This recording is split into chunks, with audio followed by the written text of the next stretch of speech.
আসসালামু আলাইকুম ওয়া রাহমাতুল্লাহি ওয়া বারাকাতুহু। ওয়ালাইকুম আসসালাম ওয়া রাহমাতুল্লাহি ওয়া বারাকাতুহু।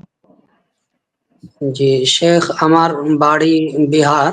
এখন আমি কেরালাতে তারাবি পড়ার জন্য এসেছি। তো মাশাআল্লাহ। এখানে এখানে দেখছি যে কেউ যদি নামাজে মাসবুক হয়ে যাচ্ছে, তো ইমামের সালাম ফেরার পরে যিনি মাসবুক তার নিজের বাকি নামাজ পড়ার জন্য যখন দাঁড়াচ্ছে, তো অন্যজন যে আসছে সে জেনে বুঝেও তার সঙ্গে ফরজ নামাজের নিয়াত করে দাঁড়িয়ে যাচ্ছে। এটা কি সঠিক হবে?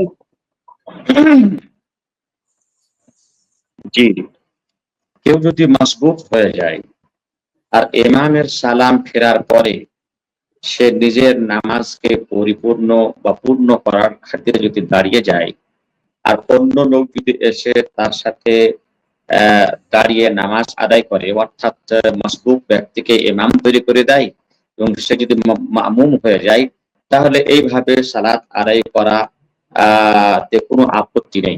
সে তাকে ইমাম তৈরি করতে পারে, এবং সে ইমাম হতে পারে। কেউ মুক্তাদি থেকে ইমামও হতে পারে এবং ইমাম থেকে মুক্তাদিও হতে পারে সময়ের খাতিরে। এতে কোনো আপত্তি নেই। জি। জি শেখ, বাকি নামাজ যেগুলো আমি পড়বো ইমামের সালাম ফেরার পরে, তো তাতে কি আমাকে আল্লাহু আকবার এবং যেগুলো সূরা ফাতিহা ওগায়রা জোরে পড়তে হবে কিংবা সোলো পড়তে হবে? হুম।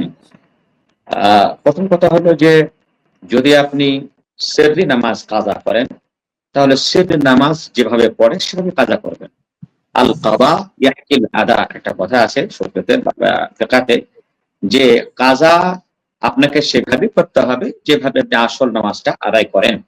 সুতরাং যদি আপনি সেহরি নামাজকে কাজা করেন তাহলে সেহরি কিরাত থাকবে, আর যদি জেহরি নামাজ আদা করেন তাহলে জেহরি কিরাত থাকবে।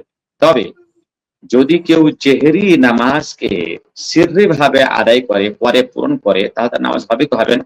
হ্যাঁ, হবে, কোনো আপত্তি নেই। তবে যদি দেখা যায় যে সবাই যারা ১০ জন ১৫ জন ২০ জন যদি নামাজে মাসবুক হয়ে যায় আর জেহরি নামাজ হয়, সবাই যদি কেরাত করতে আরম্ভ করে, তাহলে মসজিদে একটা অন্য ধরনের বা একে অন্যের কেরাতে খালাল তৈরি হতে পারে, বাধা আসতে পারে। তাই সেক্ষেত্রে যদি কেউ সিররি তেলাওয়াত করে, তারও নামাজে কোনো আপত্তি, তার নামাজ হয়ে যায়। জি।